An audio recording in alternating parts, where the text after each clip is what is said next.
Yes. All right.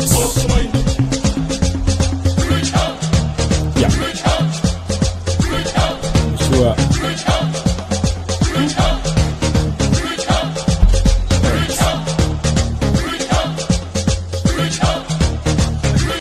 Okay, akarudi kankakomye, of course tubatwingire on a program of JBMuwonge Talk Show. My name is JBMuwonge and thank you for tuning in wherever you've tuned in from. Yes, olwalire danzi late muko. Yeah, waloire ibadde binkutemu neera bintu bingi bigenda maaso bimbadde njagala kujja tusharinge, especially the fight against Joel Ssenyonyi. Yali loud currently. Yali very loud currently. Of course nebintu birala biyitirivu nnyo. Byetugenda okufocusingako olwaliro ngenda kuba wano mukisa maaso mukube ku masimu. Yeah, tereza esimu yo bulungi ogenda kubeera nga o participating in program y'olwaliro maaso mu dakiika ezitagenda kubaaza awala nnyo, of course ng'okozesa WhatsApp. Alright, I first of all thank you for tuning in wherever you are tuning in from, and again weewale kutambuza message ya nkyukakyuka. Of course bintu bingi bigenda mu maaso, nenge ensonga enkulu yakujjako Museveni. Tetulina kyerabira. Ensonga enkulu yakujjako Museveni ate nga amakubo mangi. Mujjukire nti nno go mangi tusobola okugenda mu kalulu eryo kubo limu ne tumuwangula, kati either abaatulangira oba abatatulangira nga bwe kyali mu 2021 twakiraba ntwamuwangula, of course nebibanga we byali ne eryo kubo limu. Then tusobola okugenda mu kalulu, we tugenda mu kalulu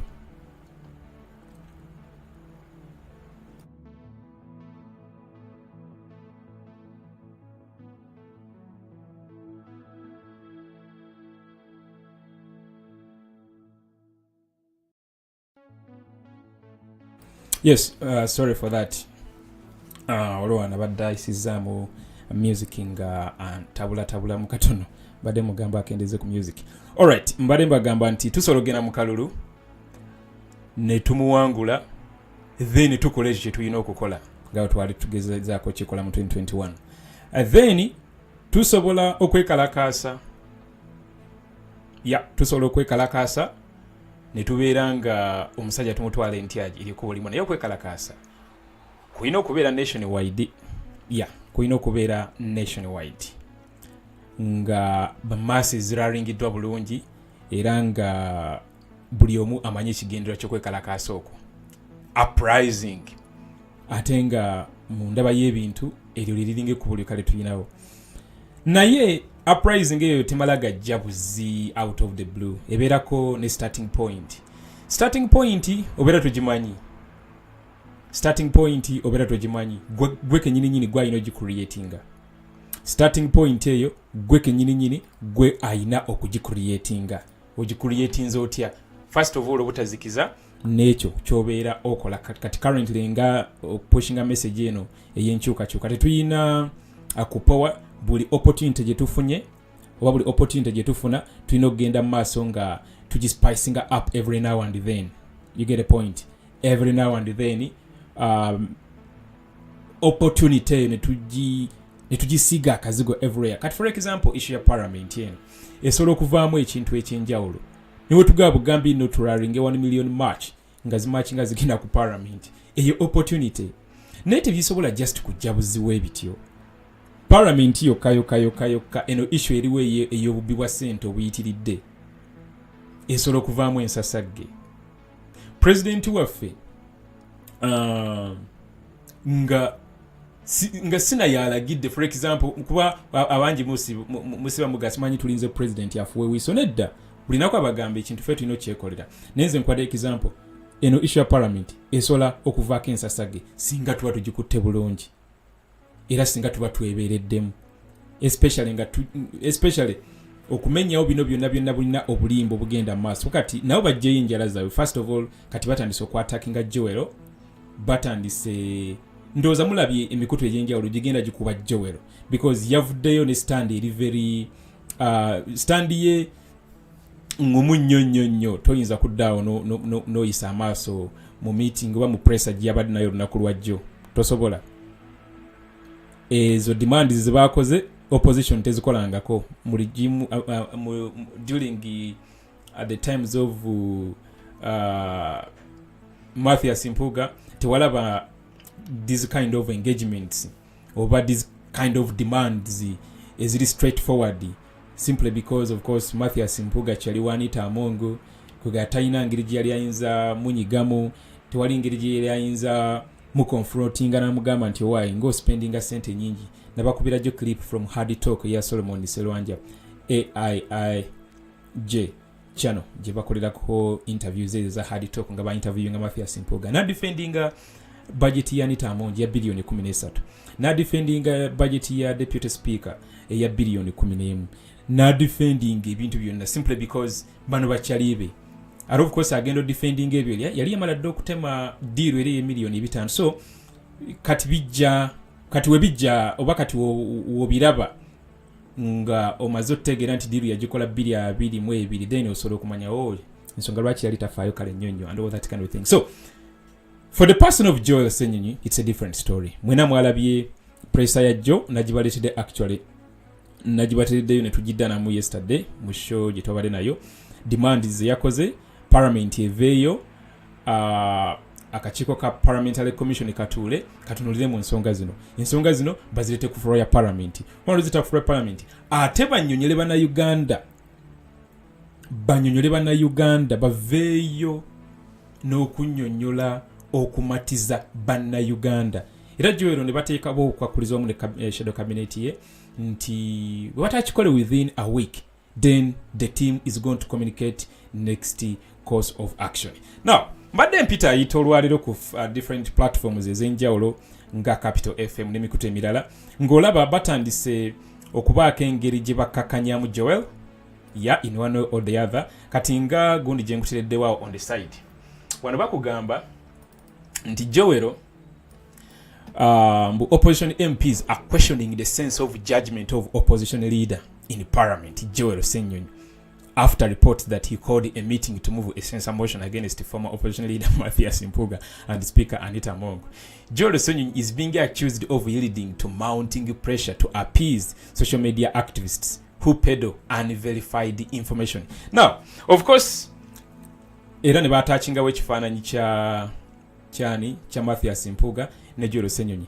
Naye Joel Ssenyonyi meeting gye yayise olunaku lweggulo timwabaddemu bino. You get a point. Kati baagala ku reducing now they are trying to reduce the issue of misappropriation of our taxes, the misuse of public office. They are reducing it to a person of Joel Ssenyonyi. Joel Ssenyonyi's quest for accountability and transparency of the works of the Ugandan parliament. There is no way it translates to a person of Joel Ssenyonyi as a leader of opposition.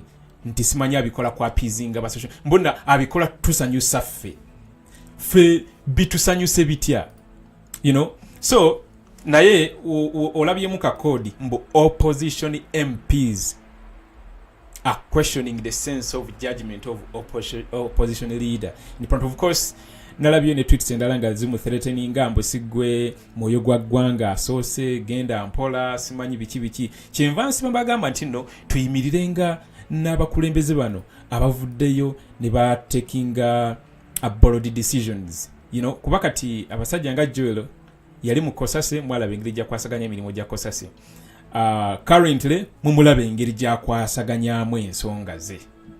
Mumulaba Joel yali ku Lubowa hospital n'asooka alabisa abasajja ne bayiwa military ne bayiwa SFC ne bayiwa police ne bayiwa UPDF simply because they wanted to prevent the team Joel Ssenyonyi yali nayo to access Lubowa hospital, which actually was supposed to, its construction began in 2019, but up to date even the foundation is not yet finished, of which the project has been over 700 billion plus zili invested mu project yeyo. So emirimu gye nze sofa muwatix mpitirivu nnyo especially ku demands ziyataddewo olunaku lwajjo abatategedde demands ezo maybe nyinzo zibayitira mwano katono nnyo. Let me see if I can go to my Twitter account right now. ninga yasharinzeko gundi eyo kandabe wano mpozi n'ekirala kinjagala bakubiriza mu following up ensonga zino era olwaliro actually ngenda basikirayo ku nsonga ez'enjawulo n'ekirala nabagambye nga ntandika sheno mugenda kuba mukuba ku masimu tubeere nga tuwa amagezi ku nsonga ezimu saagala mbeere wano nga njogera nzeka alright kandabe wano demand zino actually gundi summarizing bulungi Daniel Kawuma was our leader national platform leader in the diaspora. Leader of opposition demands response from Speaker Ntamong to corruption allegations and abuse of office in Uganda Parliament. The leader of opposition, Honorable Ssenyonyi, addressed journalists at Parliament on Monday. Following the opposition shadow cabinet meeting, during his address, Honorable Ssenyonyi outlined the 3 critical demands that require immediate attention from the Speaker of Parliament, Honorable Ntamong, within a 7-day time frame. The demands presented by Ssenyonyi are as follows: recall of Parliament from its recess to allow members of Parliament to discuss and provide a report on the numerous allegations of corruption and abuse of office highlighted in the ongoing Uganda Parliament exhibition. Convene a meeting of the Parliamentary Commission to address the allocation of service awards and other payments, ensuring transparency and fairness in all financial matters within the institution. Address the hiring practices of parliamentary staff, the increase in per diem payments for the Speaker and Deputy Speaker. Investigate the transfer of parliamentary funds through office staff members on behalf of the Speaker, and scrutinize the allocation of large contracts to radio stations among other contractors in the Speaker's district for parliamentary work. Honorable Ssenyonyi stressed the significance of a prompt and comprehensive response from the top leadership of Parliament to the corruption allegations and abuse of office. The shadow cabinet agreed that it is crucial for the institution of Parliament to uphold its commitment to being a people-centered Parliament by addressing these pressing issues transparently and decisively. Now, kuno kubavudde okugamba anti bino byonna ali mubikola mbukusanyusa ffe mbukwapizinga ffe. Guys, let's not take this lightly. Mbegayiridde nnyo ensonga zino tuzigoberere bulungi nnyo. Ate n'ekirala, obanga tulina Twitter account, if you don't have a Twitter account, please go right now or after this show, go and open up a Twitter account for credible reporters on this platform. Don't just follow everyone kwa waliwo abatwekwekamu. Osobola okugenda for example nga ku no following abantu bona president ba following just okuwako hint maybe national platform abantu be following now no following something like that, just nkwawe hint. N'ensonga eno kugambi walinga ntandika nti esobola okuvaamu ekintu ekyomugaso wetubanga tugikute bulungi. I told you Kakwenza yakwataganye nezaake bagenda kuleeta ekiteeso ekijjani Tamungi, ekijjamu Ntamungi Obwesigwa, Speaker of Parliament, kuba ekyo bandibadde bakikola dda biseera bya mpuuga. Ogezaako kyonna kyogezaako kyekiri kinabagambye nti no tetumanyi Museveni lwagenda situmanyi lugenda kuba lunaku zigenda kuba ssaawa meka oba lugenda kuba lunaku ki, naye bwe tugenda mu maaso nga tukola ekyo ekyetaagisa okukolebwa, at the end of the day tujja kubeera nga twachivinga ekyo kye twagala.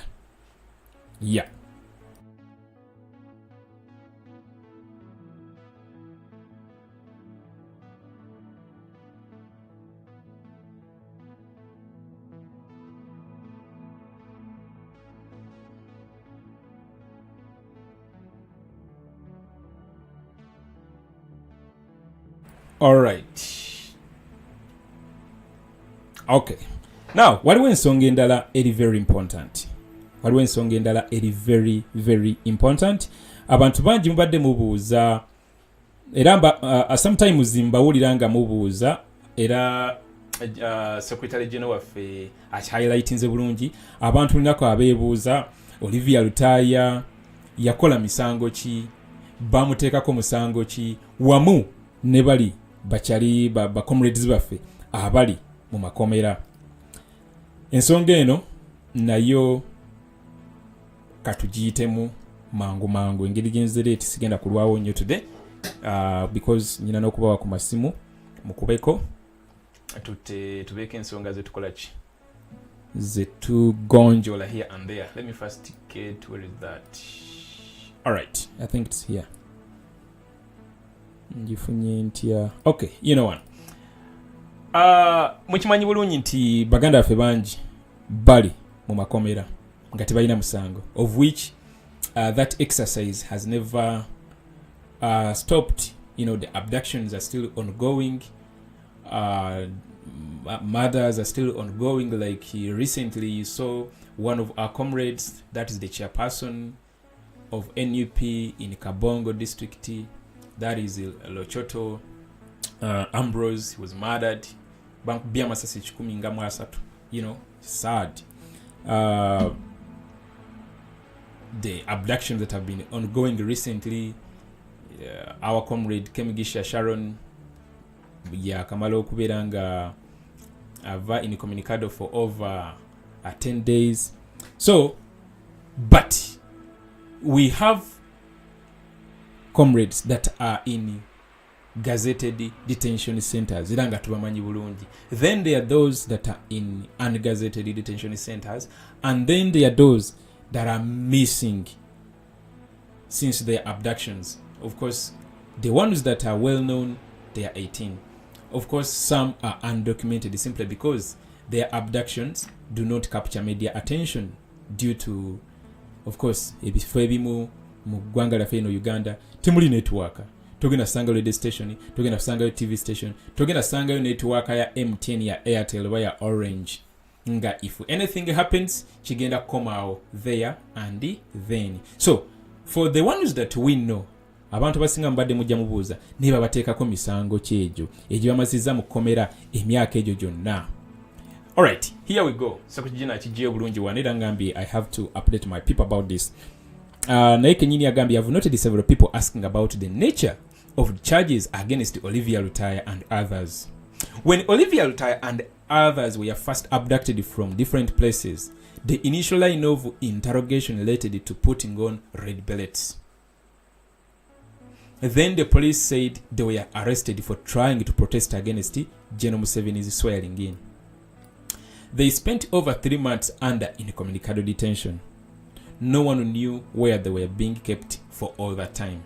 Later, they would tell us how they were subjected to untold torture and humiliation in those illegal detention centers. Now, of course, some of you are already in the know of what I just read. Nti bakomrades bano mukyajjukira nti tebabakwata mulundi gumu.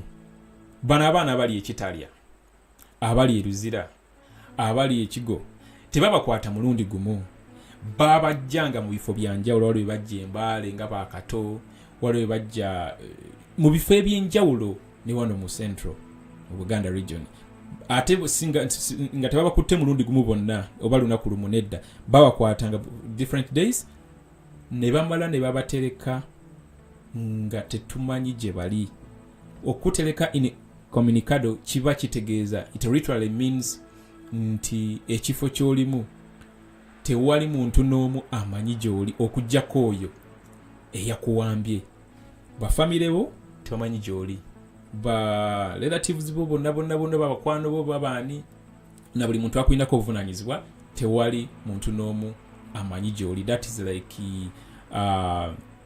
being kept in or being held in communicado. You know, oyo yekka akwabductinze yabeera amanyi w'oli. So baganda baffe bano baabuzibwawo for over 3 months nga tewali n'omu amanyi gye bali. Ndowooza mukyajjukira nga tubabanja. So naye nga omusango gwasooka bakwasisa initially gwali gwa kwambala kakofiira kano, you know. Then police nevayo negamba bwe babakwata nti baali beekalakaasa mu 7 butalayira. Now I have to update you on this as well. That talk of tajja kulayira, actually it was initiated by Museveni's clique. Waliwo abavubuka babeeranga ku online kuno abatera okubira Museveni akasepiki, batandika narrative eyo nga bakimanyi bulungi nti no waliwo abaana oba abasolo kijja mpingako. Nefe of course twabalabulanga nti ebyo bya Museveni kuba okimanyi bulungi wakabidde ng'ate abantu bali everywhere, then okulayira it's not an issue. Naye bo bakireetawo nga baagala kikozesa kukwatirako baana, naye nga bano abaana si bye baalimu ebyo. Yeah. First of all basooka bakwata kakofiira, then bagamba nti ate badde beekalakaasa kugaana Museveni simanyi kulayira. Then Ngugambi, they spent over 3 months under incommunicado detention. No one knew where they were being kept for all that time. Later, they would tell us how, of course, Baba Tulugunya nyo. These 32 comrades were eventually aligned before the military court and charged with unlawful possession of 13 pieces ammunition. You can imagine, most of these people had never met and did not know each other. They were picked from different places, including Kampala, Jinja, Wakiso, and Mbale. Mubayina pieces ez'amasasi ebyokulwanyisa 13. Naye Mukama Katonda tuyina regime akatengo kaali kangi nnyo okuswala ne bakweyambula ne bakuteeka wali nga all they can do is to craft any lie ekisobola bakola ki ekisobola bayisaawo. You get. So abamu baba Jambale, abamu Wakiso, abamu Kampala, abamu Jinja. To draw parallels, you remember those charges against Nubian Lee, Eddie Mutwe, and others, where the regime claimed that 49 of them were found with the 3 bullets and 1 magazine. The military court at the time claimed that they committed the offenses on 3rd January, which ajukira bulungi those at this time. We are Nubian Lee babakwatanga ate babakwata wazita 3 ate ne bagamba nti offense omusango baguzanga 3 January ate ngolere bali mukomera. Byati be making a sense. 2021 in Kavule, when they were actually arrested on the 30th. Yeah, they were arrested on the 30th December 2020 in Kampala, and then in the court they said they committed the offense on the 3rd of June. I mean in the 3rd of July. In brief, they committed the offense when they were already in prison. In brief, they were suspected to baba suspecting okubeera nti bagenda kuzza omusango nga 3 June ne babakwatanga, I mean nga 3 July, I mean January, then babakwatanga 3. Tebikola sense. Tuzamu kyajjukira bulungi ebiseera ebyo. Babakwatanga 3 December 2020 ne babagamba omusango baguzanga 3 January 2021. And yet for these bogus charges, they spent over 7 months in detention. Of course, bamala mukomera emyezi 7. Anyway, from the time they were aligned before the military court, the trial literally stalled because there was no evidence whatsoever. Our lawyers kept asking for disclosure to understand the nature of evidence against these individuals, but none was given. Of course, baati balina evidence nga buli timu yaffe wegezaako okubeera nga ebagamba baleete obujulizi n'emisango ki oba na evidence gye balina ku ba comrades baffe bana 32 nga tewali n'omu anyega nga bonna batunula ngaazi. 2 years later, the charge sheet was amended to add the offense of treachery. This time, the regime claimed that these comrades belonged to a group called Bali, which engaged in war-like crimes. Again, most of these comrades never knew each other or belonged to the same group. At some point, when they brought a witness, our lawyers tasked the person to identify the people he arrested, and the witness couldn't. No wonder they decided to conduct the sham trial in the absence of the media and the family members in order to avoid these embarrassments going public. Of course, nga waise emyaka 2, charge sheets ezaba comrades baffe bano zakyusibwa ne bayongerako ebisango sanga ebirala nti ba comrades baffe bano bayina ka group ka bali simanyi bali mbu akengaginga mu ntalo. Bano no betwogerako sigamba nti no ba kika kimu oba bava mu kifo kimu baba picking from different districts, from different places, from different walks of lives, you know. So going on, of course the Constitutional Court has twice ruled against the trial of civilians in military courts, although in one case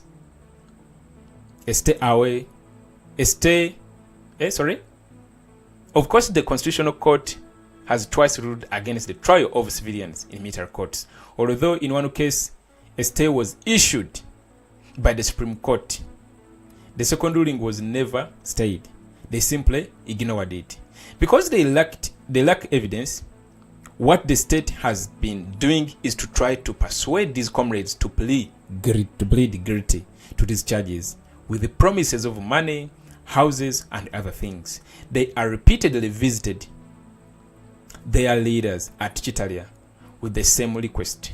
They've also told us how they've been asked to implicate our leader, Bobiwine, as having sent them to engage in those activities. Our legal team has tasked the state to involve them in these discussions if they are interested in plea bargaining, so that it is done transparently. But whenever this subject comes up, the state dodges it, while continuing to harass these accused persons. Hopefully, this shines light on the trials and the tribulations these comrades have encountered under the military court. It is a classic case of persecution in the name of prosecution. Now, of course, I cannot go into the details of the charge sheets. Of course, the charge sheets Secretary General yazatachinze wano weziri nnyo zizo zonna. Yeah, ezaba comrades bano, particulars of offense, amended the charge sheet batekako guli omusango mbadde simanyi biki then yeah, osolo genda ku nagitaddeyo ku page yange ya JBMuwonge Facebook page, Secretary General kweri bulungi nnyo. No downloading a charge sheets zino, and you update yourself about the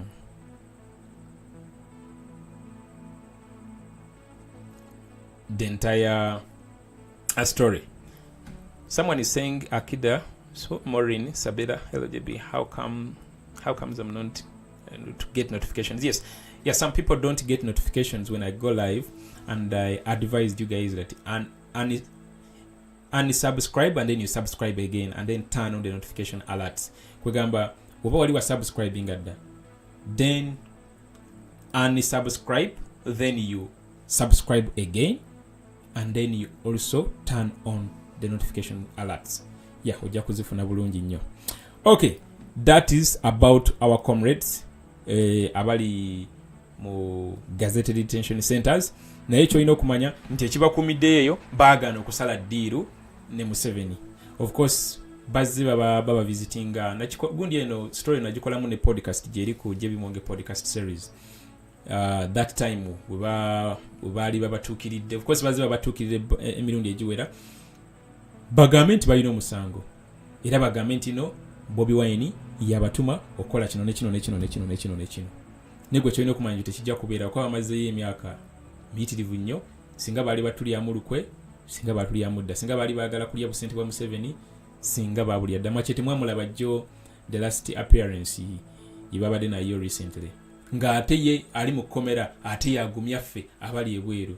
Waliwo comrade munaffe gwe yagamba bamuyita Swabula, owo mukisa mugamba Swabula tofaayo bamugumu bigenda kugwa. Imagine omuntu ali mu komera ate nga agamba gwe aliwa bweru. So these comrades are still solid, naye ate tulina okumaking sure nti we help them regain their temporary freedom. Of course, no one has freedom 100%. It's just temporary. Anything can happen to you anytime, anywhere. So tugezeeko okukola kye tusobola nga tudemandinga their release. Yeah, so ebisango biwulidde tebi making a sense, of course. Tebi making a sense nakamu. Alright, ndowooza kamale okukola bwenti ngeri genda basuubiza nti ngenda kubawa ku masimu mukube as I put it up there. njagala kutwalako ku Ugandan Parliament Exhibition. Yeah. Njagala kutwalako ku Uganda Parliament Exhibition. Now, kyolina okumanya waliwo abasajja abamu ng'emabegako luli ensonga baali bazoogeranga bwe ziri kati nga Chris Obore. Emabegako luli ensonga lyazirabanga bw'oziraba currently. Naye kasita omala okujoyininga ttiimu ya Museveni, kasita omala okweyambulako ekitiibwa ekyo n'ogamba I can now work with this murderer, kati nga bw'olaba Mao bwe yakola, toyinza kusigazayo integrity, tosobola kusigazayo common sense, tosobola kusigaza, toyina ky'oyinza kusigaza. Balinga bakugjamu obwongo ne babuteeka wali ne bayiwamu obuugi oba ne bayiwamu amazzi. Literally ndowooza bwe kityo bakikola. Kuba ogenda otunulira omuntu eyali ategeera obulungi, ogenda otunulira omuntu gwe wandisuubidde nti ajja kubeera ng'oli kubanga naye muganda wange omuntu ng'akola ebintu naawe kenyininyini byatasobola kukola ki. Kati waliwo bu tweets obuvumbuddwayo myaka giri egya 2013 2014. Chris Oboro ono yayiwa message nga naawe wandigiwadde kaseera kano, naye kati n'omugamba ddemu ayogera ebigambo bino. Yagamba it was on the 18th of December 2014. Yagamba, my message to Parliament: today, as you break off for Christmas, know that your role in Uganda has diminished over time. We will get trust in you when you start boxing and kicking each other in the house over problems affecting the majority of the citizens. As of now, you are accomplices. As of now, you are accomplices in the rooting. Those of you who don't want what your colleagues are doing, throw away your decorum and just fight them. It's after the fight that the real debate and negotiation can occur. Diplomacy and parliamentary behavior has not saved the country from looters. Change tactics, tear your suits, and break tables. Kati, this guy was a hero during then. Kuba omuntu okola statement ngeyo. These are the statements that we need right now. Because kati batunyumiza diplomacy, batunyumiza seniority, but abali mukolereza Mpuga right now. Mpuga misused his office. Ngachali leader of opposition. Mpuga. Akamalo kufunda simu wano jiteke wa. Katono jidachi.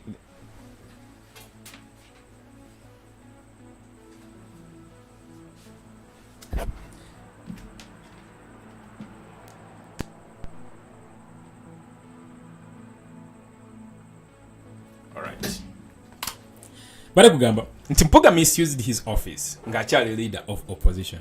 6 months nga yakafuna ekifo kya leader of opposition n'atema ddiiru eya breaking all leadership codes and all amateeka gonna yaga breaking. Kuba meeting eyo temwali mu representative wa head of state, temwali mu leader of government business, temwali mu deputy speaker, temwali mu MP ava ku ludda oluvuganya because kubeerako babiri leader of opposition ne the other member okuva ku ludda oluvuganya. By then yali zaake teyaliko kwegamba akakiiko tekali complete. Akakiiko meeting eyo yali illegal in brief, neje baatulamu ne beegabira million 5. In brief, that is abuse of office because amateeka galaga bulungi toyina kwengeginga mu meeting yonna ngoli public servant, toyina kwengeginga mu meeting yonna nga meeting ebigendera byayo bibenefitinga gwe ng'omuntu. Ebigendera bya meeting ebiba bibenefitinga office gy'otuddemu ku lw'abana Uganda at large, si gwe ng'omuntu. Naye no yali ne ku CBS n'agamba akasente nno nkaagala bagundi nvire ku sente ngera azitemerako omuntu ejjambiya. So abavuddeyo kumuwuliriza ogenda balabanga basajja ba masuuti, basajja mbunno babitiibwa, basajja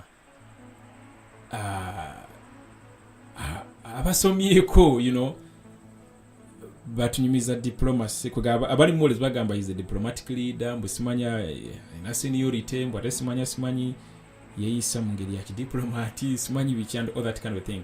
Chris Obole webiseera ebyo akugambye nti those of you who don't want what your colleagues are doing, throw away your decorum and just fight them. It's the fight, it's after the fight that real debate and negotiation can occur. Diplomacy and the parliamentary behavior has not saved the country from looters. Change tactics, tear your suits and break tables. Kati kyekino kyetuli mukola ki kyetuli mukola lwakuba nti currently tukikola mu ngeri ki mu ngeri y'enjawulo. Now Chris Obole webiseera bino musajja mulala nnyo kuba kati ali ku table ey'aba looters. Yali mu kuwolereza Anita Among, yali mu kuwolereza Mpuuga olw'okutwala miliyoni 5, yali mu kuwolereza buli corruption scandal gy'olaba egenda mu maaso ku Twitter thread ya Uganda Parliamentary Commission ali mu giwolereza. Olwaliro avuddeyo actually ne receipt yo ebaddeko ki ngenda bibayitiramu wano ndowooza obudde bujja kuba tebugenze nnyo kuyita mu nsonga ezo zonna. Where is it? Come on.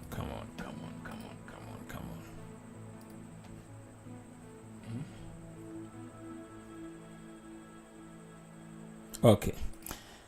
Chris Obole biseera bino mulala mu nnyo yendaliriwa nafunye 2-1.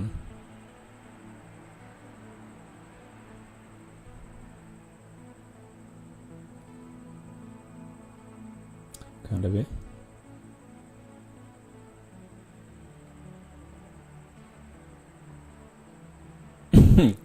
so kolabe kano kati kano kali ka March wa 2013 nga yali message agisindikira abakkiriza mu NRM era yabagamba tumere NRM believers, if the death of Elia Kategaya has any lesson to you, then that lesson is that you can be important but still remain simple. Like any human being, Kategaya had his weaker areas which we can't dwell on, but it appears consensus that he was modest than many NRM senior leaders. Wealth accumulation was not his preoccupation. To mourn Kategaya genuinely, we need to hear many NRM fellows plead to emulate his simplicity and shun corruption. If you were as modest as Kategaya, we would be having drugs and medical specialists in hospitals, and late Kategaya would have died in our health facility. We are going to hear words like he was patriotic, but if he was, what about you? The younger NRM guns are even worse. They are simply power and money hungry. Can't some of you do it the Kategaya way? Now, kyekiri kyegambye nti never and never join NRM.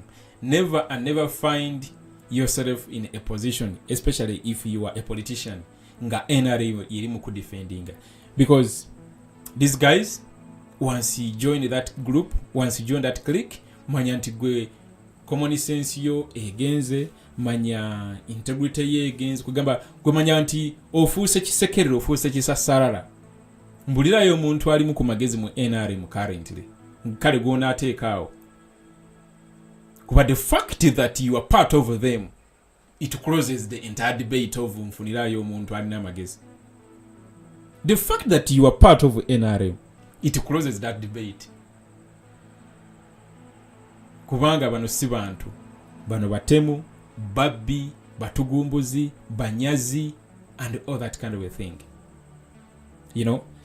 So Chris Obole yayimiriddemu mu nsonga y'okugezaako okulaba nti mbu babikkirira ekifaananyi kya parliament mbu ekiri mu kwonooneka. Nawulidde Aisha Kabanda yagambye nti no waliwo omuntu waliwo gurupu y'abantu yagala okutattanya ekifaananyi kya parliament, era mbono waliyo omuntu ali eyo ng'agezaako okulaba nti no tukuba parliament tugijjewo mbw akaseera katuuke nti ng'omuntu newaanajja n'agamba nti no kati parliament eveewo nga buli omu agamba wamme eveewo tetukolera. Now, this message goes to Aisha Kabanda. There is no one behind oba yagala nti okukuba parliament nti waberewo akaseera ngaako mbuli waanajja agambe nti parliament eveewo mbu fena tukkirize. The fact of the matter and the reality on ground, there is no parliament in Uganda under Museveni. And in this I mean parliament is useless under Museveni. It is just a rubber stamp for Museveni's decisions and all that kind of thing. Mbulirayo ekintu ekirungi ekyali kikoleddwa parliament nga even currently up to now nga tumaze okizuula nti speaker akozesa miliyoni 4 per week, engoye ze just engoye ze zigenderako miliyoni 13 nga begabidde sente y'omuwi w'omusolo every now and then nga evidences ze from those corridors jiba signingira papula ebyo na byonna jiba salira deal olina agilikinga to the public neera ne musigala nga muri defendinga. Tewali muntu n'omu ali mu kulwanyisa parliament kugamba it's just a matter of time. Kano ke kaseera bibadde bikolebwa mu nzikiza naye kati kano ke kaseera.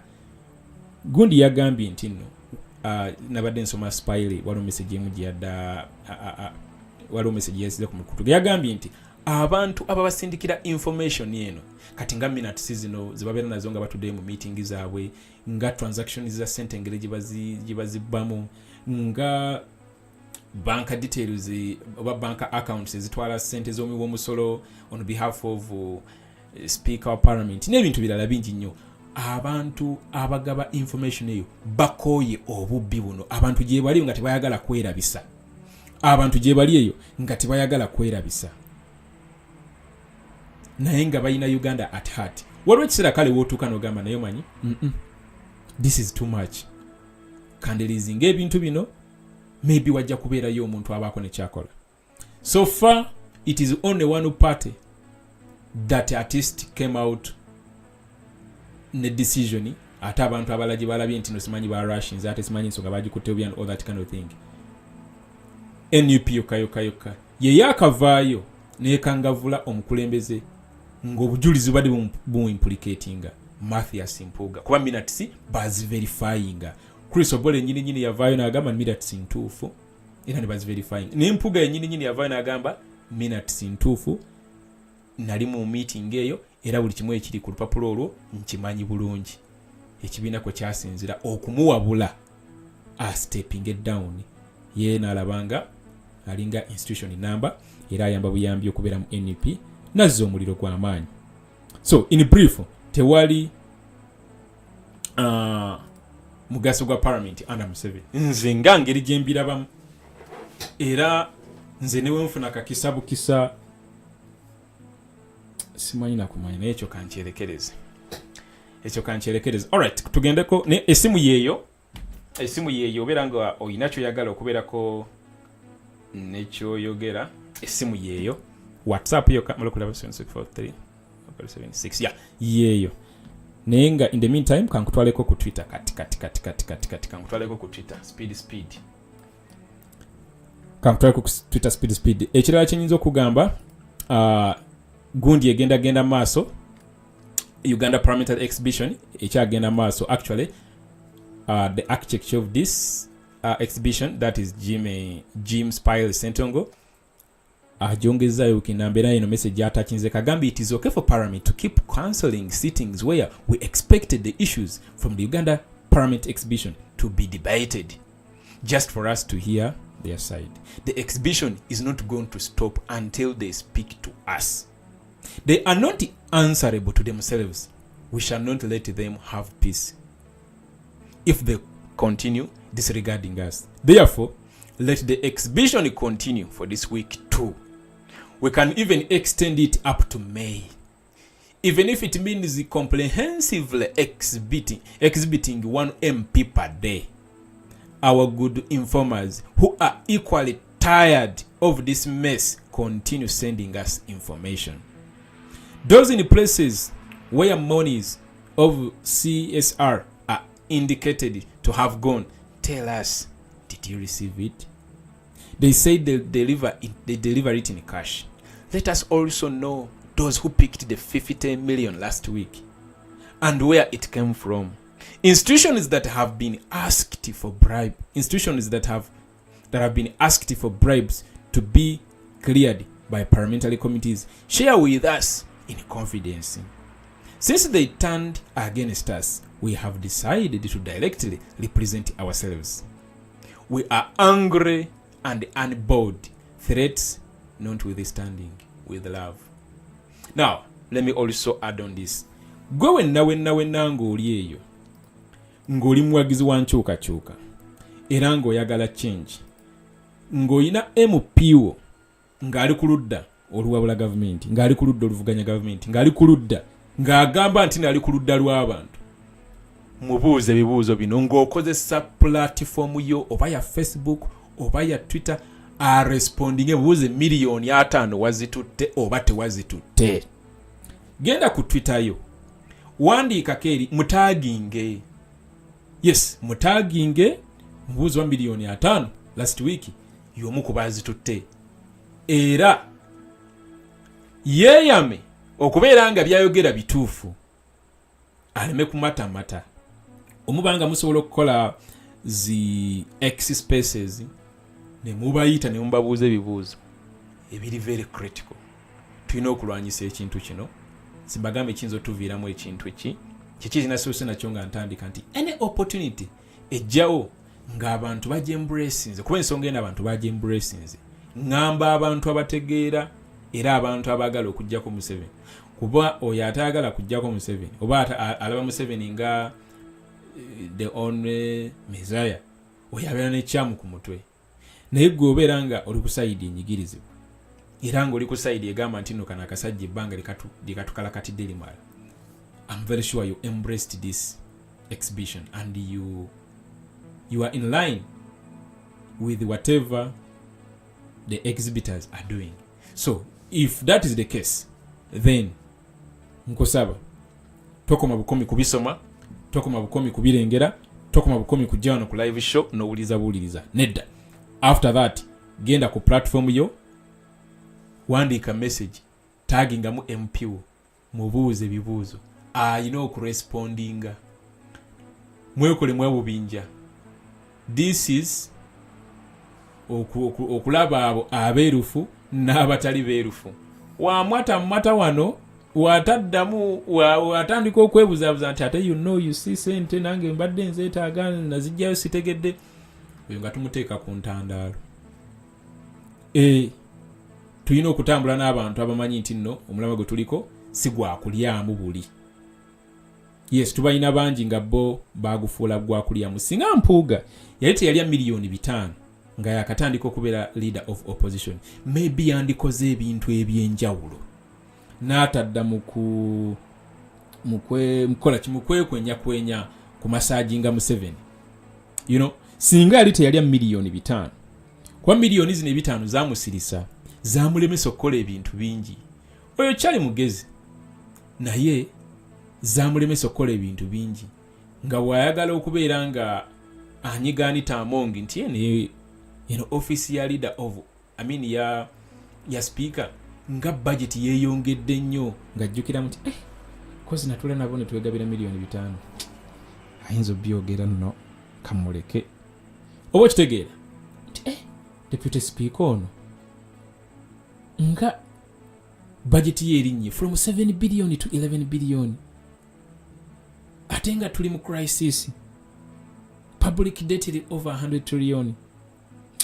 Naye ate wenna mukyokera speaker ayinza okuba yamugambako ku meeting gye twalimu ne twegabira miliyoni 5.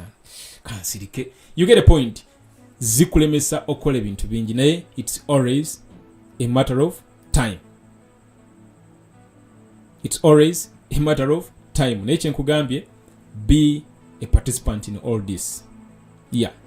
Be a participant in all this. Of course, gundi zikyagenda maaso, thread ekyagenda maaso nga n'olwaliro information nyingi evuddeyo. So ogenda ku Agora, no following Agora discourse. no followinga bulungi ensonga zino kamala okulabayo wano.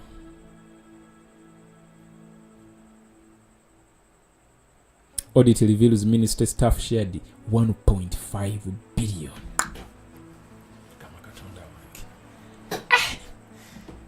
Sente zino negwe Uganda tuyina sente nze kankubuulire mpitirivu nnyo mpitirivu lwakuba zigenda mu nsawo z'abantu batono nnyo we bati. Exhibition ebafuukidde ezzike tinebannange akagaati bakakoze eki bakafukidde bananga abantu bane tetubaweeza n'omulundi n'ogumu tetubaweeza.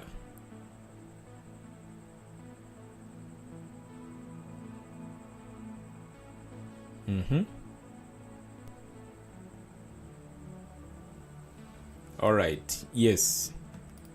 Kandabe no gundi about request for information relating to financial operations of some staff of the institution of Parliament of Uganda. Yes.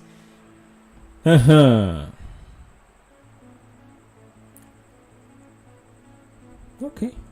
And to judge following up 12th March bagikoze yesterday nga bali requesting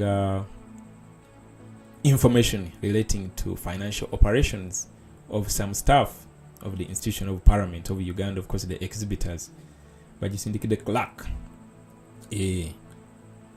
Of course information ino kubera public sigama nti inakwekebwanga nti obanga byama bya wachapa. I don't know even how to put it. Sigama nti ina kuba nekusiku eri public nedda. Ensonga of course nyingi nnyo waliwo yaddabuuza mbu lwaki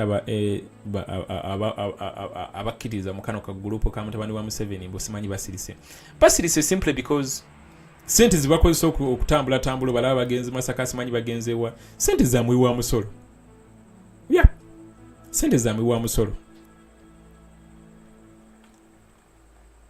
Sente zamwe wa musolo zibakozesa. Okay guys, I believe kamalo kulaba gundi chindala jina denjagala obala gawano.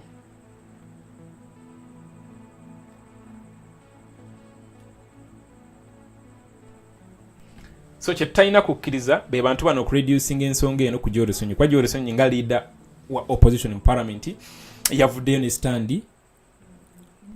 stand ye era nga yensonga teyemotya azikubawo nga bwe ziri n'enkuga batandise okumulwana. So ensonga zino enaku zino ntalaganye ku platforms enjawulo nga ngenda respondinga ku posts media platforms ezimu zezikola nga tezirina makulu. Ngenda nenziwa artist response in one way or the other kuba babuzabuza abantu. So tuba tuyina okola ekyo kye tusobola okukola keeping abantu nga bali in the know ekituufu kyekiriwa nekikyamu kyekiriwa. So ensonga eno nkugambye Ssenyonyi engeri gye yagikuttemu n'ateekawo demands ezo kati batandise kuba ye. So tetukkiriza kino kibeerewo era tugende mu maaso nga buli platform evaayo okubeera nga etwisting ensonga eno ogikulubeesa ku Joero oba ogikulubeesa ku social media. For God's sake, social media tekubeerako mbwa, tekubeerako nte, tekubeerako ankoko, fa abantu ffe tubeera ku social media. So I wonder why media managed by society can be regarded as just ekintu ekitali namakulu. Naye of course ababyogera be baba batidde omuliro oguba gukumiddwa kati kana akaliro kabookya. Akaliro ko kali mu kubookya. So tugende maaso nga tukakumamu tukongeramu enku nkugambye tuyinza no tukakupone tugamba katuralinge 1 million march ku parliament. Jukira kati n'ensonga erimuko ne basajja bakulu bansi bamatayi ba professor ba PhD holders ba exhibitors abamu basajja bakulu kyekiri kyensiba mbagamba nti wetufunanga ensonga ng'esobola okombininga people from different walks of lives tugyembracing nga olumu ensonga ezo tezitera kujja mu public ga zabula. For example, tuyina baganda baffe bangi basibiddwa amakomera nga tebalina musango gubaziza, naye oliwo namugamba nti no you guys tuyimuke because of our comrades. Yakugamba ebyo byammwe tebinkwatako, mwe mwabyetandikira biki naliyo nga bamukwata mutunakwa excuse awo yekisiro oba okitegeera. Naye waliwo ensonga nga ziri national, of course neyokusiba omuna-Uganda nga talina musango gwaziza, ogw'okutta omuna-Uganda ensonga eri national, era omuntu yenna nga attiddwa nga muna-Uganda eriggulire lirina okuwaawaala mu matu g'abana-Uganda bonna in Uganda and outside Uganda. Media platforms zonna zirina okubeera ku bulindala, zirina okubeera ku bunkinki, ziba zirina okubeera nga ziwa instant updates about that one life that has been lost.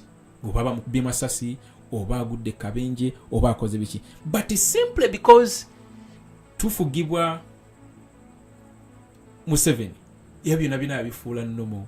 Over 200 children die every day. 20 mothers die on a daily basis nga bazaala. So byafuuka nnomo okumuntu bamasasi mu motoka ne bamwasasinate byafuuka nnomo. So kyennyamiza kyolabanga ne kino kati ng'ekya political prisoners abamu bakirabanga ebyo ya NUP temutumalira ku budde, you know, ne kitateekawo that kind of a thing mu bannayuganda bonna. Naye kati waliwo ensonga kati ng'eno abantu tubanyonyola obulungi nti zino ssente zino abasajja zibali mu kwegabira zizo, nti bw'ogenda n'ogula ekitabo kino oba okiguze 5,000 kuliko markup egenda mu nsawo ya gavumenti, nti bw'ogenda n'okola ng'oli musomesa nga osasula $3,000 at the end of the day ne bakusasula account yo nosangako $25,000 giri 5 bagisazeeko lwa nsonga bwezi ti gwe musolo ogwo ogenda mu nsawo ya gavumenti. Nti omusolo ogunyamba ki? Nti omusolo ogwo gukuyamba okubeera nga bakuzimbira enguudo ennungi, bakuzimbira amalwaliro amalungi, bakuzimbira amasomero amalungi, bakusasula bulungi gwe omukozi wa gavumenti. Byonna bino abantu tubanyonyola ne bamanya nti kitegeeza wengenda okukola sente zibantemako ng'omusolo zisasula Museveni nti ye zesasula gu nti ye kuba bazikollectinga ku mu Uganda. Maybe abantu kuba abantu tamanyi nti basasula bakola bino byonna, abantu abamu tebamanyi nti no zino sente zaabwe tebabimanyi. Ku ma TV bateekayo butesi mazina, bateekayo bi comedy shows, political education baamujjawo, tebaagala abantu babuuke. Kyolabanga bakatelinga basilencinga any person agezaako okubuusa abantu abala. So ensonga eno webangeze ng'eyembracingiddwa abantu ab'enjawulo, yes, tugipikenga tetupowa, kiba kiyamba ffe, kiba kiyamba revolution yaffe eno. Nga bwe nakugambye nga ntandika sho nti tomanyi Museveni lwagenda genda, tomanyi lugenda kuba lunaku ki, tomanyi lugenda kuba budde ki, tomanyi zigenda kuba sawa mmeka oba ki ekigenda omutwala. Naye we tugenda mu maaso nga tulemedde ku mazima nga tukola ekyo ekituufu ekirina okukolebwa, yagalagana akkiriza ko olunaku lugenda keera ng'akasajja tekakyaliwo, ng'amawulire gabunye ku social media. Kigozi olw'okubira kyaliwe si obugaa Kigozi kawadde mudda nti akaani olwo buli kusaaga n'okusaaga. Nalaba engeri nafolowinga nnyo revolution ya Sri Lanka, oyo Rajapaksa bwe bamutwala in charge. Abaana bakitandika mpola mpola. That was April 2022 if I remember very well. Tibagenda nga bakipika mpola. Hey, zagenda tuuka mu June July awo ng'ekintu kikutte, ng'omusajja alina kuteekako ntyaji, ne basalako State House. Abasirikale ne babasanga muli mu gate munda we bati baba alimu nga 10 oba 5 baba alinga 10 nga bakutte bubatu niwe buti. Naye abantu 10 against abantu akakadde kalamba, abantu 10 against abantu akakadde kalamba, tebalina nge gibali bayinza kuwona muire omusajja ali alina kuteekako buteesi ntyagi. Hello. Sookoleke nga sikuwulira muganda wange. Hello. Sookolindeko katono, simanyi lwaki sikuwulira. Lwaki bera kotovaako. Simanyi lwaki sikuwulira. Ompulira bulungi?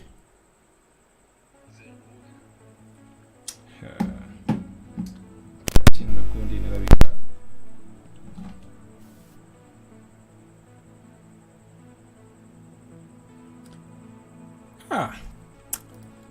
Lwaki comrade ono simuwulira kamala okulaba.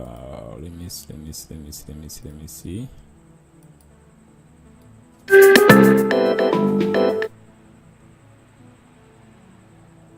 Hello.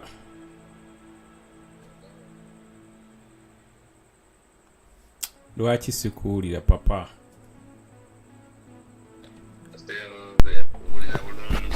Okay, kante buteesi wano. Yes, genda mu maaso. Okay, jebaleko kumwe JB. Kale nawe jebaleko super don. Kozo oli is it New York or Sweden? Omaguli Sweden. But nelabidde n'ensi gy'oli mu Sweden. Yeah. Simanyi wali live. Ndi live anti, tuli live. Okubye kuteesa, si bwe kiri? Yeah, kubye kuteesa.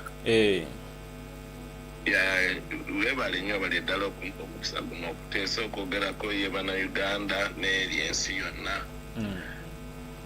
Nze kisooka kyennyini kyengenda okugamba nti ebintu Museveni byakola nze ng'omuntu eyasoma ku history alabye ku badictators abaala engeri gye bagenda tebineewuunyisa byonna bihapeni nga babikola naye ekisinga okuneewuunyisa be bannauganda abamu abagaana okuvaayo nga tulina ensonga bweziti ne tubayita bannaye mujje otukwatireko ne basigala nga bamu ne bakomplaininga ku musolo ne mugamba bannaye tuweeyo tukole kino ne bagaana ne banormalizinga buli situation.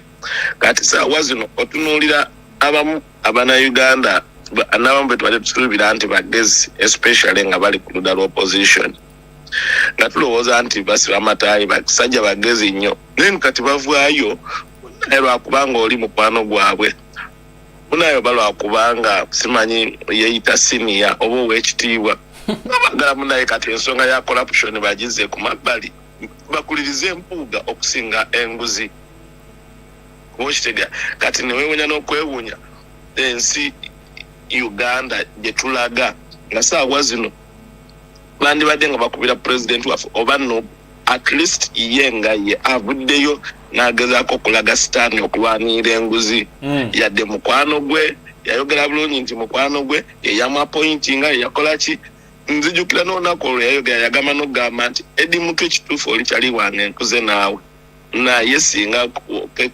akukwatako lumu n'obya enguzi nja kukunaabira mu maaso era naawe sigenda kukiriira. So nze ndowooza nti abannauganda kye bandikoze saawa zino actually nti bandivuddeyo ne twegatta ku bakulembeze baffe abali kulwanyisa enguzi ne batabeera bokka.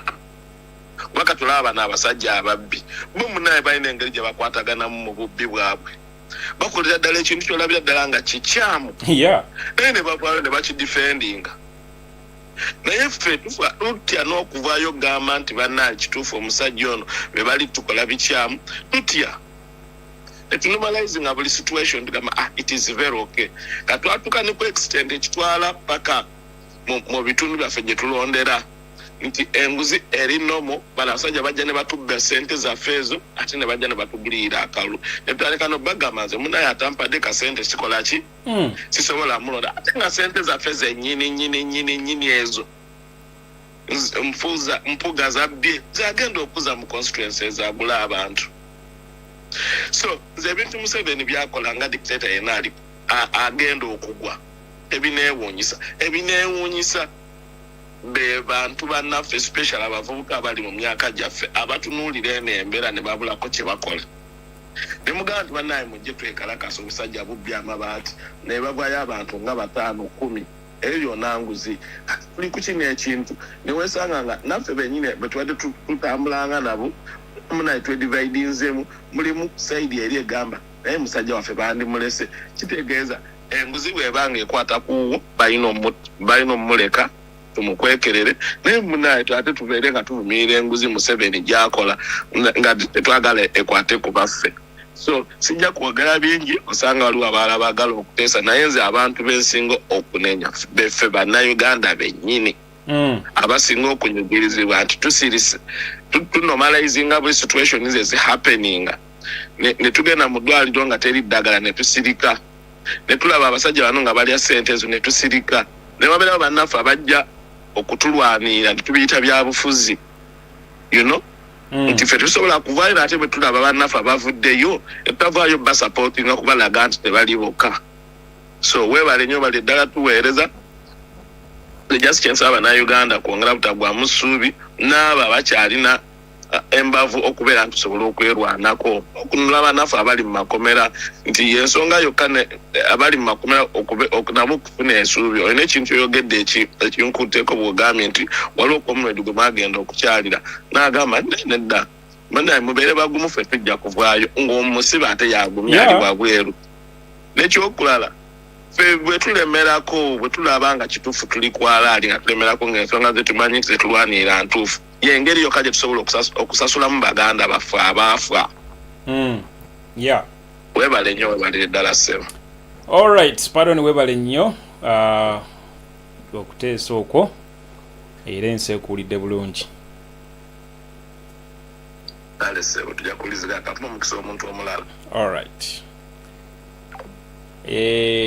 Nali Sweden twabeeranga naye ku Red Friday ababeerangako ku Red Friday mukyajjukira Red Friday gye twabeeranga naye mu 2019-2020 Red Friday eyo yafocusinganga ku nsonga mpitirivu nnyo twaabeeranga pano nga tubeerangako abantu nga 12 olumu 8 ba David Abili ba Sarah Joy ba Daniel Kauma ba Jaja Ibe South Africa ba African Think South Africa ba Emmanuel Takomoye New York ba Patricia Namiaro ba I remember those guys. He's one of them. Hello. Yes, JB. Siluganda. Hello. Is Idi Amin Dada. Idi Amin Dada. Yes. Kati JB. Yes, sir. Munaye nkubulire. Ebiseera bino tugenda ne tulaba ebigambo abasajja ab'amagezi be baayogera. Kuba waliwo omwami gwe bayita Abraham Masel yagamba ensi eno ejjudde ebyobugagga ebitumala ffenna naye ensi eno teyina bugagga buyinza kutumala bamululu. Yali ayogera corruption. Kati olaba Uganda we tutuuse abasajja bali banguzi just kabondo katono ate ojje weegendereze ebbanga lye bakoma abali b'enguzi okuwangala ku bukulembeze tayimu etuuka ne bagunjawo amateeka nga bayita ne mu makooti ne bagirigolizinga ne bagiglorifyinga tugeranga ku nkola ya mpuuga. Olaba wano we tukyeruma amatama we tukyerumaluma ogenda okulaba nga bajjeyo empapula kubanga n'amakooti ne judicial system yonna nfu ng'enguzi yago nti bagitukuza netweyokyesa. Yes, bagirigolizinga. Actually nyina ekirowoozo nti bali emabega ye bagezaako okitereeza wadde nti nze kinsuubira. Just the fact. Just the fact. Kubanga waliwo akaseera ezo supplementary ze baleeta buli kaseera mu parliament zali illegal bwe tezikirizibwa. Naye kubanga bawangadde nnyo mu bukulembeze ne bakorruptinga judicial system kati yafuuka nomo. So kati kyeŋŋamba Abannayuganda abali corrupt baba forminga force ey'amaanyi bw'ekyo ke kaseera naffe abatukuvu abaagala emirembe mu nsi eno twegatte naffe tuforming a force. Two forces should meet at one time. Naye bwe tudda mu kweyawulayawula ate ndi tiimu gundi ndi tiimu gundi, nothing we shall accomplish. Ebyo byokka bye bigambo byange, sijja kwogera bingi, njagala bannayuganda babiwulire. Ekisembayo pulezidenti kye yayogera tukigendereko. Ng'oyo omwami avuddeko, Mr. Kyagulanyi yagamba edi mutwe nkulabidde ebbanga. Naye bwe ndiwulira ensonga yonna mbaolidde enguzi ndikunaabira mu maaso. Oyo ye leader gwe twagala. Eyo statement yali very powerful kuba abo gye bavudde. Very powerful. Bavudde wala nnyo. Biseera bya fire base. Bavudde nga but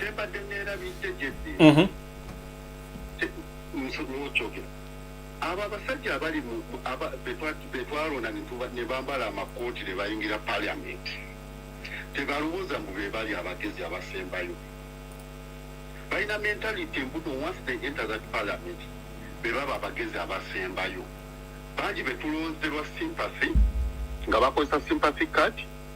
Bangi betwalonda just kufiiringa bifo kuba tetwali beetegefu bulungi.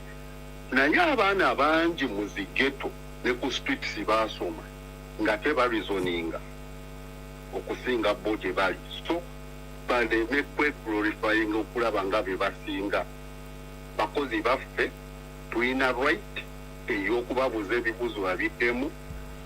Yenna addisaamu ekirimi tulina right okumusagula ave mu kkubo. Ekyo ebyo bigambo byange ebitono, nsaba buli munnayuganda abiwulirize apikingemu at least ekyamagezi. Assalamu alaikum. Wa alaikum salam. Webale nnyo Jero Idi Amini Dada. Alright, ayogedde no statement ulina kujengezaako nange okukola era okukkaatiriza nti bano abasajja si basinga obugezi. I always actually tell it to my comrades that the seniority of the person of Mpuuga, his extensive use of English, his diplomacy, his experience, and all how they describe him, does it tell him to go sit with the NRM officials and start allocating themselves taxpayers' money?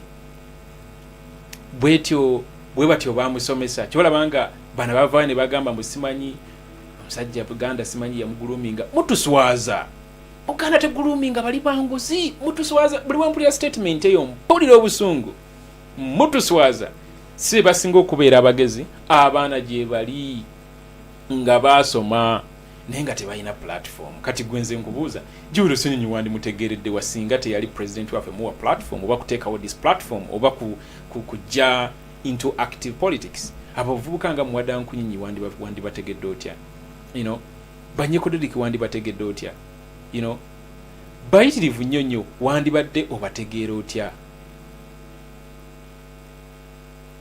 Naye gye bali eyo bangi wayiswa mufumbiro wayiswa mufumbiro batuula wali ku pano nga bamuleetedde abantu nga 6 nga bonna bakuba ye bakuba omuntu ogwo eno waliyo 3 bakuba wayiswa eri waliyo 3 bakuba wayiswa naye bonna n'abalizoninga bonna n'abasuula wali. Kati waliwo no Kasolo yali abuuza gye ekibuuzo mbw ate musooke mutubuulire simanyi akawunti ya Babi Kyagulanyi ekola ki, signature ya Babi Kyagulanyi ekola ki, simanyi ku akawunti ya NUP. N'omutunuulira ne weebuuza n'okwebuuza yafuuka ddi minisita era bamuveetinga batya ng'ekibuuzo kyabuuza n'omwana wa Nassali tasobola kibuuza because okugula political party abasayiningako tebaba individuals, actually ziba offices zibeera designated eya president, eya treasurer, secretary general, naye n'abuuza nti mutubuulire omukono gwa simanyi lwaki Babi Kyagulanyi signatory ku account ya NUP nga minister nno yabuuza ekibuuzo ekyo. Naye wayiswa alina engeri gy'abasomesa nga n'abarizoninga bonna n'abakola ki. Naye kati wandi mutegeeredde waso kyolina okumanya that is just a snippet of abantu abayitirivu ennyo abafaanagana nga wayiswa, naye simply because tebayina platform. Kati this is the platform, the national platform. Wina agenda mu bukulembeze kwaffe tugenda kuba bafuzi, tugenda kubeera bakulembeze. Ya kuba tuli bakulembeze ejakola ebyenjawulo. Ya ate yatandise nadde okubikola. Ze nkugambye neewuunyiza nnyo abantu ab'ebitiibwa abadde beefuula nti babitiibwa, abantu abakulu. Kale n'omuwulira n'avaayo n'atandika okuwolereza ekibi. Nadde mpuliza Ssenyonyi olwaleero waliwo kakilipo kendabye yadde ku CBS ng'ali mu kwogera mbu simanyi abavuma, mbu simanyi abali mu kuvuma mpuuga, mbu ate simanyi nti NUP ebatendese, mbu simanyi biki. Ng'olabira ddala nga tayinaamu yadde na kyagala kutunuulira kibi, wabula ye already are redirecting the conversation to abavuma. For God's sake, telling you to stand for the values you profess to stand for does not in one way or the other translate into an abusive language. It doesn't. Those two, there is no way they connect. Tezilinkinga. You know, tezilinkinga yadde n'akamu. Okubagamba nti nno muyimirire ku mazima tekitegeeza nti oli aba akuvumye. Okubagamba nti nno mweyisenga abakulembeze, mweyisenga bwe mwandibadde mweyisa tekitegeeza nti oli aba akuvumye, simply because babeera baagala kivaamu. Kyolanga n'empuga wegenda ku CBS ate yadda mukola ki mu redirecting a conversation ku Buganda just because babeera baagala kivaamu. Naye nze abasajja abalala beneewunyiza eseggono okuvaayo n'awolereza ekintu kino nti mpuga mutuufu n'agamano gaabwe ssente butono nnyo, abasajja nga basse mu Kinganda n'omulya nga awolereza ekintu n'ogamba really kyekiri kye nabagambye nti ensonga eno mugitwale nga togikwatako ate mugitwale nga tubonga naawe. Mukyajjukirawo twayisaamu abayimbi abo abaatuula ne Museveni ne bamukubira abakubira Museveni oluyimba nti akyamalako simanyi akyali wakabira yekayeka asaanidde emyaka kafukunya. Kaliya z'abamu up to now teziddanga ngulu. Kakati eno ensonga y'okukozesa obi office nga twakwatidde omubi mu kinnya ne tumwadvisinga tetwamugobera mugoba actually wabula twamuadvisinga akole ki stepping it down. Kuba ekiwandiiko tekyagambyeko nti nno tukugobye nedda. Meeting yatula yamuadvisinga bwadvisinga bakimanyi bulungi nti engeri gyali ndi musajja mukulu, musajja agamba wakitiibwa, musajja agamba alina experience byobufuzi, musajja agamba nti ina seniority n'ebisigadde ajja kukola ekituufu. Kuba this is not actually a legal issue, it is a moral issue. Kyekiri kinakubuuza nti does your experience tell you to sit with those guys and allocate yourself money? You just need to excuse yourself from that office, from that meeting. Kuba byegenda okuteesa bujwanga tebitugasa ffe nga abagala enkyukakyuka. So buli awolereza munootinge manya oyo onamukwasa office naye agenda kukola kyekimu. Manya onamukwasa office naye agenda kukola kyekimu. Alright guys, ndowooza sigenda kusukako wano, tujja kuba tuddamu olunaku lujja kuba lwanca. Balengera mu comment section awo Lynn kulengedde, Flawless Authentic Revolutionary TV kulengedde, Koni Naluoga,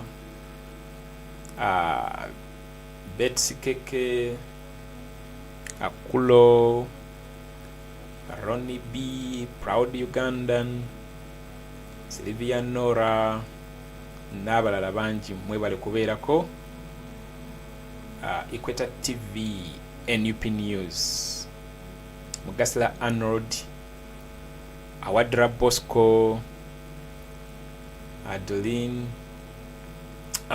Moga, Prose, Nanyonjo, Kamia Ben, n'abalala bangi nnyo mwebale nnyo kubeerako. Sisobola mwena bamenya amannya naye kinsinga okukatiriza just mbebaza okubeeranga you tune in from wherever you're tuning in from. Abatafuna notification nga is live, unsubscribe then you subscribe again. Yes, unsubscribe then you subscribe again. Then you also turn on the notification alerts ya kyoba okola essimu nzijjeeko sigenda kusukkako wano okujjako nga waliwo any other update kamala okutunula wano to the latest gunda about this exhibition.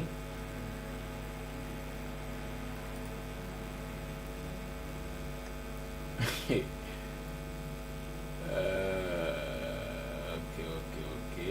Yeah, tulina gi regarding as a crime scene. Yeah, crime scene. Parliament crime scene. Parliament crime scene.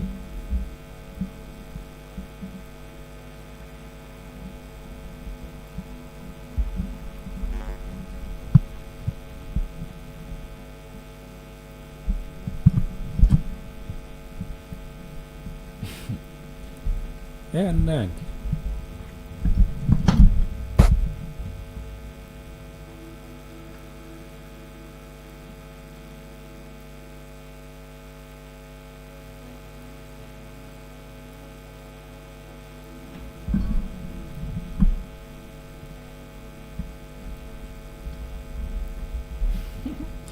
Message ya Kuliso Obole gye yawandiika 2014 egowinze viral n'omugamba ddemu ayogera ebigambo ebyo 2024 10 years later omutuma eggulu ku bigere 10 years later n'omugamba ddemu ayogera bino ebigambo bye yayogera 2014 agugamba omutuma eggulu ku bigere nze kankubuulire.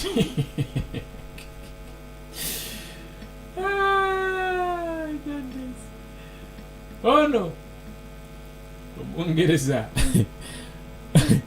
Omungereza Anita Amongi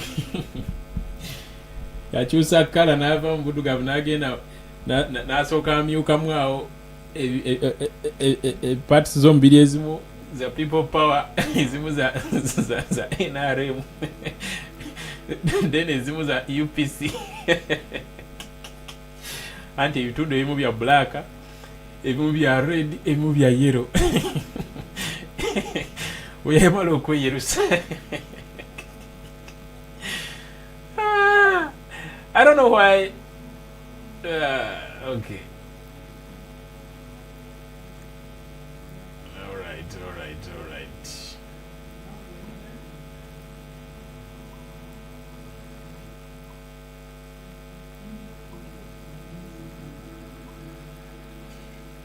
Numbers are Gambi. My happiness is when Mpuga remains in the National Platform Party so that we can continue the struggle together. We are stronger together. Now, yes, kyandibadde kirungi naye kati loyalty ye kati erimu ebituli. The person of Mpuga y'omuntu ayandamininga leadership ya NUP. Ye muntu yeetwala nti yasinga okutegeera. Ye muntu yeetwala nti tagenda kufugibwa a small group of family interests. Ebintu biyitirivu nnyo kugamba n'omutunuulira nga alinga yalaga nti is an institution on his own. You get a point. I felt so bad weyayogera mbu yalebalinga that I labored to explain to my colleagues the roles of the parliamentary commission in the best language possible. Kweganga alagira ddala nti basiru tebategeera naye nga abantu bayogereramu. These are senior leaders, the likes of Mama Jole Mugisha, land traveled, mature. John Baptist Nambeshe, land traveled, mature. Lina Zedriga, land traveled, mature. N'abasigadde bonna naye nabaddako n'abalengezza bw'ati n'abutunulira ng'obwana obuto. Yalaga ekifaananyi kibi nnyo nga yedefendinga n'athreateninga ate simanyi okulirizinga simanyi transparency issues mu kibiina. Bro, kati ono wagamba mbu biki. Yes, I can feel your pain because he is your friend. Muzirwanye mwenna. Naye akoze ensobi mugambeko nti ensobi wagikoze. Ekyo kino yagadde ku president waffe.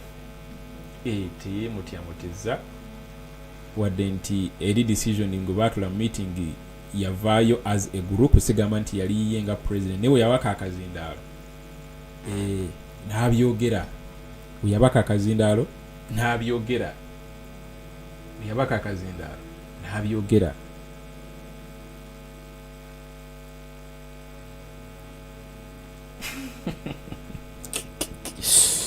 in Uganda the speaker has not spoken. Yes.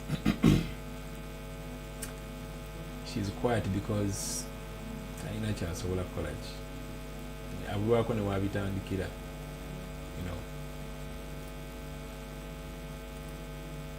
By the way, munfollowing ne ku Twitter gyendi bulungi nnyo ate nyina abantu sibanyina just 3.5 gigenda 3.6 woyitirako ku Twitter ondekerako ka follow awo nobeera nga tomissinga bimpostinga ne ku website to visiting eyo obeere nga information ogisharinga that is www.jbmuwonge.com podcast j that's the JBMuwonge podcast.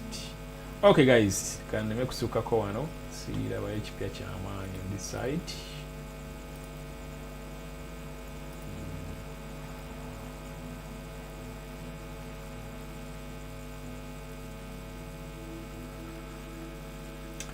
Okay.